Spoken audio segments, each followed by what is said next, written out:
السلام عليكم ورحمة الله، كنتمنى تكونوا بخير وعلى خير وأحوالكم طيبة. معكم سمية حلويات. تنرحب بكم إخواني أخواتي. اليوم إن شاء الله غادي نقترح عليكم فقاس من أروع ما يكون، فقاس من نوع آخر بطعم آخر مختلف، كيجي رائع المنظر ديالو. كيفتح لنا الشهية من أول نظرة مع كويس ديال اتاي. يا سلام، كيجي مقرمش وكيجي لذيذ إن شاء الله. غادي ندير فيه واحد المكون اللي غيزيد يعطيه واحد اللذة. وهاد الفقاس ان شاء الله كيف ما كتشوفوا معايا كتقطعوا بدون كسور، ماشي غنقولوا ما فيش كسور، ولكن واحد الكميه اللي هي قليله. كيف ما غادي تشوفوا معايا طريقه التحضير ديالو سهله، والاهم كيف ما قلت لكم يعني فكره جاتني طبقتها، ولكن النتيجه كانت رائعه. ما غنطولش عليكم، غندوزو ان شاء الله نتعرفوا على المقادير وطريقه التحضير هاد الفقاس. وعلى بركة الله غنعطيكم المقادير. عندي 150 غرام ديال السكر حبيبات، 60 غرام ديال الشوكولا نوار اولا بيبيت دو شوكولا، 125 غرام ديال السمسم اولا الزنجلان، 125 غرام ديال الكركاع كونكاسي، و125 غرام ديال اللوز. هذا غسلته وخليته في الماء حتى رطاب. وغادي نحتاجو جوج كيسان عنبه مع مريش ديال الزيت، كل كاس فيه 117 غرام. غنحتاجو قبصه ديال الملح لتصحيح الذوق، عندي سكر فاني بالنكهه ديال البرتقال، وعندي خماره من فئه 11 غرام. والمكون اللي ضفته كيعطي اللذه الفقاس 4 ديال التوابل كيتباعوا جاهزين في المتاجر الكبرى، فيهم القرنفل والقرفه، فيهم الكوزه، وفيهم السكينجبير اولا الزنجبيل، وعندنا الدقيق على حسب الخليط. وعلى بركه الله غادي نبداو في قصريه. غادي نوضعوا 4 ديال البيضات، غادي نضيف عليهم السكر، قبسة ديال الملح، وغادي نضيفو السكر الفاني بالنكهة ديال البرتقال، ومعلقة صغيرة مع مراج ديال 4 إبيس اللي قلنا فيهم القرفة، فيهم سكينجبير، فيهم القرنفل، وفيهم الكوزة. صراحة هادو كيداروا في الخبز وفي الحلويات، كيعطيو واحد الطعم رائع. انا كيف ما شفتوا معايا طربت بالطراب اليدوي، ضفت الكاس الاول ديال الزيت مع مرش. غادي نخلط مزيان، ومن بعد غادي نضيفو الكاس الثاني. بالنسبه للسكر انا استعملت الكاسونات، تقدروا تستعملوا غير السكر سنيده، هو كيعطينا واحد الطعم لذيذ بزاف. غادي نضيفو الكاس الثاني مع مرش ديال الزيت، وغادي نخلط مزيان. هي ملي كيدوب داك السكر السنيده مع دوك التوابل اللي درنا كيعطينا واحد اللون ذهبي رائع. صافي هنايا غادي نضيفو الزنجلان، غادي نضيفوه تدريجيا. من بعد غادي نضيفو الكركاع اولا الجوز، كتضيفوا اي مكسرات بغيتو، وداكشي تيبقى على قدر المستطاع. صراحه جا رائع هذا الفقاس البنات، يستحق التجربه. غادي نضيف الكركاع، من بعد غادي نضيفو اللوز. اللوز هنايا 125 غرام، انا غسلته مع تيكون فيه واحد اللون احمر، غسلته مزيان ومن بعد ضفتو صين، يعني ما قطعتوش، غنخليه ضفتو صين. صافي غادي نخلط مزيان. والفقاس ديالنا غادي نضيفو فيه 60 غرام ديال البيبيت ديال الشوكولا اولا حبيبات الشوكولا، كتعطينا واحد المذاق يا البنات خطير. صراحه فكره درتها وطبقتها عجباتني، جا رائع قد ضروري غنشاركو معاكم. في الاخير هنايا عندي الدقيق انا عابره 800 غرام، ولكن انا ما غندخلهاش كامله. غادي نضيف الكميه الاولى، غادي نغربلوها.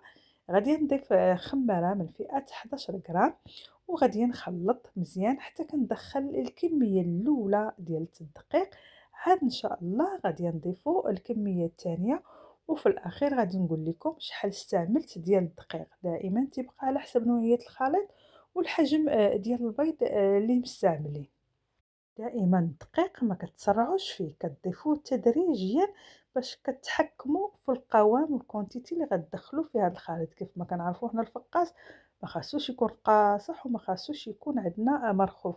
انا غادي ندخل الكميه الثانيه، وغادي تشوفوا معايا كيفاش تيكون القوام ديال العجين، وغادي نقول لكم شحال دخلت ديال الدقيق في هذا الفقاس. ونصيحة أخرى غادي نقولها لكم، كيف ما كنعرفوا جميع الفقاس ما كندلكوش. الا دلكتوه وخدمتوه اكثر من اللازم غيطلق لكم الزيت ويجيكم مدقس. يعني الفقاس كتجمعوه بالعقل. كيف ما كتشوفوا معايا انا هنايا هذا هو القوام اللي كنحصلوا عليه. العجينه ما كتكونش مرخوفه بزاف وما كتكونش يعني قاصحه. شوفوا ما شاء الله، اللهم بارك اللهم بارك. بالنسبه لي انا هزات ليا 650 غرام ديال الدقيق، غادي نقطعها ل6 ديال الكريات. وهنا إن شاء الله غادي ناخدو أول كرية وغادي نشكلوها على شكل حربول، ما تيكونش رقيق بزاف وما تيكونش غليظ.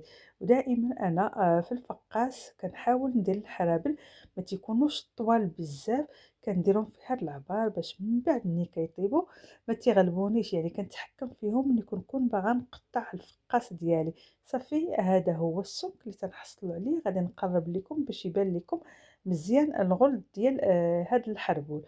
صافي غادي نحطو إن شاء الله في اللاطة وغادي نكمل بنفس الطريقة حتى كنشكل الكريات اللي عندي كاملين على شكل حرابل، وندوزو إن شاء الله باش نكملو التتمة.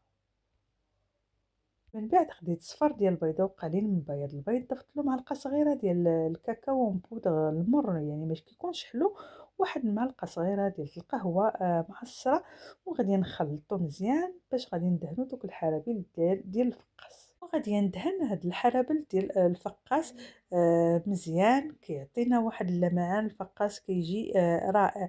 صافي غندهن الحرابل ديالي كاملين بهذا الشكل هذا.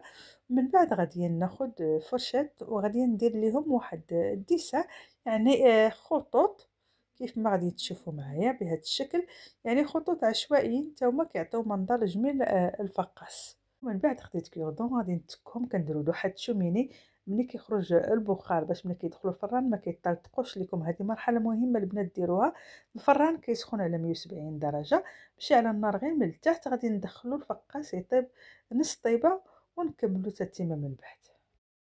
ومن بعد ما كيطيب الفقاص نص طيبه ما كنطيبوش كامل، كنخرجوه. اللهم بارك اللهم بارك، شوفوا معايا كيفاش كيجي رائع البنات. صافي غادي نغطي عليه وغادي نخليه حتى كيبرد تماما، عاد غادي ندوزو وغادي نقطعوه. تشوفوا كيفاش كيجي المنظر ديالو، ولكن ضروري ما كتخلوه حتى كيبرد. وهنا وصلنا للمرحلة الأخيرة إن شاء الله، غادي ندوزو باش غادي نقطعو الفقاس، ولكن كيف ما قلت لكم كتخليوه حتى كيبرد. كيف ما شفتوا معايا خدا لون موحد، يعني طياب قطعة ديال الفران، شعلت النار غير من التحت يعني نص طيبه، ولكن ما تيبقاش خضر، حيت الا بقى لكم خضر ملي غتبداو تقطعوه ويطيب الفقاس غيبان لكم بحال معجن. ضروري خاصو يكون ناشف ولكن طيب نص طيبه. صافي هنا كتاخذوا شي سكين اللي تيكون حاد وكتقطعوا، تقطع تيبقى على حسب الذوق. انا كيعجبني الفقاس كنقطعو يعني مائل بهذا الشكل. وكيف ما شفتوا معايا يعني راه ما كاينش كسور، ماشي ما نقولوا ما كاينش، تيكون قليل، ماشي شي كسور اللي هي كثيره. هانتوما هنايا انا ما جربتش الفيديو وما حبستش باش تشوفوا يعني الطريقه ديال التقطيع. انا كنمشي مائله باش كيجي منظر جميل في الفقاس. شوفوا معايا كيفاش كيجي، اللهم بارك اللهم بارك، كيجي رائع. داك الشوكولا حبيبات كيعطي واحد المنظر جميل بحال كيجي منمر الشكل ديالو. شفتوا معايا كي كنستفوه في اللاطه على هذا الشكل. وهادو الكسور اللي بقاو عندي يعني ماشي كميه اللي هي كثيره. غادي نكمل التقطيع ديال الفقاس اللي بقى عندي يعني بنفس الطريقه. صافي ومن بعد غادي نرجعهم يطيبوا في الفران، مي هاد المره غنشعل الفران الفوق والتحت 160 درجه. غندير الفرفاره كنخليوه حتى كيطيب تياخد لنا لون ذهبي يعني موحد. ان شاء الله نشوفوه من بعد ما يطيب نخرجوه من الفران. على فكره هاد الكميه اللي درت خرجت ليا 2 لاطات وواحد اللاطه صغيره. من دابا يطيب وانتم معايا. ومن بعد ما كيطيب الفقاس اللهم بارك اللهم بارك كيجي اكثر من رائع في المنظر ديالو.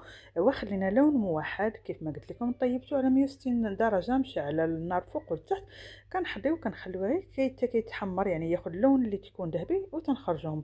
بالنسبه الكميه راه 650 غرام ديال الدقيق، خرجت ليا 2 لاطات وواحد شويه. شوفوا ما شاء الله كيفاش كيجي. كنخليوه حتى كيبرد تماما عاد غنشوفوه في طبق تقديم. وهذا هو الشكل النهائي ديال الفقاس من بعد ما خليته برد. كنقدموه في طبق تقديم كيجي اللهم بارك اكثر من رائع في المنظر. اما المذاق ديالو ما نقولش لكم يا سلام، كيجي رائع.